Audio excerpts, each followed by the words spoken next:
Here's a little holiday tip for you. Tonight we are going to a charity function where everybody at their prospective tables brings snacks for everybody else at that prospective table. So we're all bringing snacks, and I don't want to fall off the wagon with my keto. So these are keto chicken nuggets, and I am making keto onion rings. Now, they look a little oddly shaped because all I have are these little mini bunt pans. I thought I had a donut pan, but I don't. I have to get one of those. But anyway, my tip for you is to take what you should be eating. There are plenty of really good recipes out there.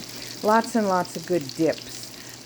You can make all kinds of keto chips and crackers using just deli meat and a dehydrator, for goodness sakes. Excellent, excellent chips. Anyway, there is no reason not to take something delicious that you can eat, that others will also enjoy, and it will just make everything so much smoother. You won't have that guilt. So that's my tip.